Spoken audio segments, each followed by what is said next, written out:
Cool little discussion with Jacob Hansen and Gavin Ortlund. I don't know a ton about Gavin Ortlund, but just watching this video, I think he's a great guy. He seems really genuinely concerned about other people and just trying to share the gospel in a way that people can understand and tell people the truth without necessarily like condemning them or trying to hurt their feelings. Let's check it out. Is the Trinity something that a person must believe in order to be saved? Debates are always fun, but I think Jacob's really smart going the discussion route because a lot of times you can learn what's really going on with discussion. So I think that's a great move by Jacob, moving towards discussion rather than debate. Now, one thing that's great about these questions here is I don't think Jacob's trying to entrap anybody, but he does set up the esoteric problem of evil. Well, if people have to accept Jesus Christ or worship God, then what about people who can't understand or people who don't have access to the knowledge because they don't live anywhere where it's taught, they don't have access, they don't have technology, they don't have mental capacity, etc. And he sets that up by asking this question. To honor your question, I would say that, yeah, this is a matter of salvation. All right, so there you have it. Gavin bites and admits with his theology, you're going to have to deal with the esoteric problem of evil. You're going to have to understand and accept these theological concepts. You can see Jacob at the bottom looking like the Iceman, unfazed, because that's not an issue that we have with our theology. We teach that you can live and die your whole life not knowing anything about Jesus, and you're still going to be fine if you're a good person. Same thing if you don't have the mental capacity to understand theological concepts. As long as you're doing your best to be the best person that you know how to be, according to what you understand, then that's going to be good for you. And God's omniscient enough that he's created a plan to account for your situation. So the most important thing is that you're sincerely doing your best. Yeah, if you don't know these theological concepts because you don't have access or an opportunity to know about Jesus, you're going to have a chance because God created that plan for you. And now let me give some clarifications if I can, because For sure. You know, in saying that, I recognize that's a weighty thing to throw on the table. And this one thing I love about Gavin is he knows that what he said is harsh, and so he's going to try to soften it as much as he can while holding to the truth. But say it with your whole chest, Gavin. We know that you're motivated by love, bro. Just say it. You're okay. So first of all, I do make a distinction between a knowing rejection of something and an imperfect understanding of it. And so God knows the heart and he knows the details. And I'm not trying to make an exact pronouncement on this exact person at this exact point. You know, I'm trying to be faithful to the big picture.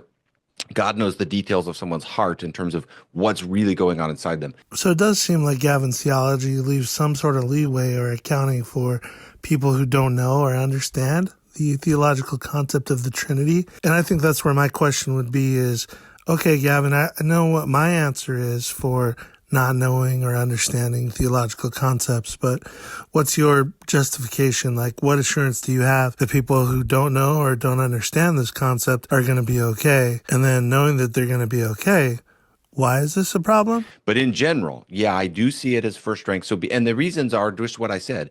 This is the whole question of which God do we worship? Who it's like you go on a date with someone and it's like, well, did you go on a date with Sally or Cynthia? And it's like, well, you know, it's kind of important to know which one of the two it is. In the same way, it's kind of it's foundational to relation to God to know, is he the Father, the Son, and the Holy Spirit, three in one?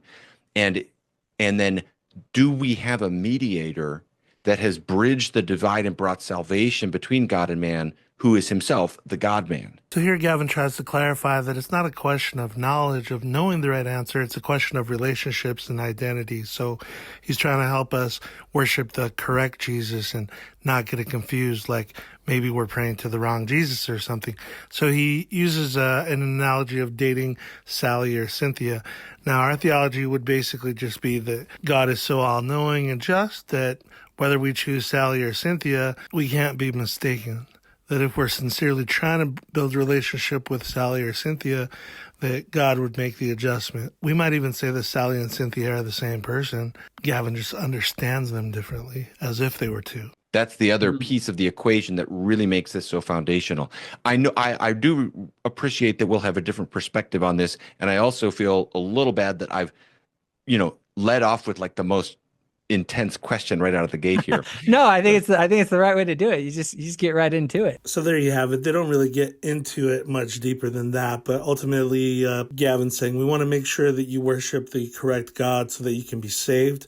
At the same time, he feels hesitant to commit to the esoteric problem of evil by saying that ultimately God's gonna, keep everybody's situation in mind, which is also true. But we teach baptisms for the dead and that people will get another chance in the afterlife if they didn't have a chance in this life or didn't have the physical or mental capacity to understand in this life, and that they'll get a chance. If they would have accepted it had they understood, then they'll get a chance to accept in the next life, which is stated explicitly in our theology. My question still outstanding is what makes him think that people might be okay? And if people are going to be okay according to God, then why expend so much energy trying to exclude people over a technicality when, as far as we can tell, these people are worshiping Christ with all their heart, might, mind, and soul? That's my question. If God's okay with it, then who are we to step in there? And that's it for this part of the discussion.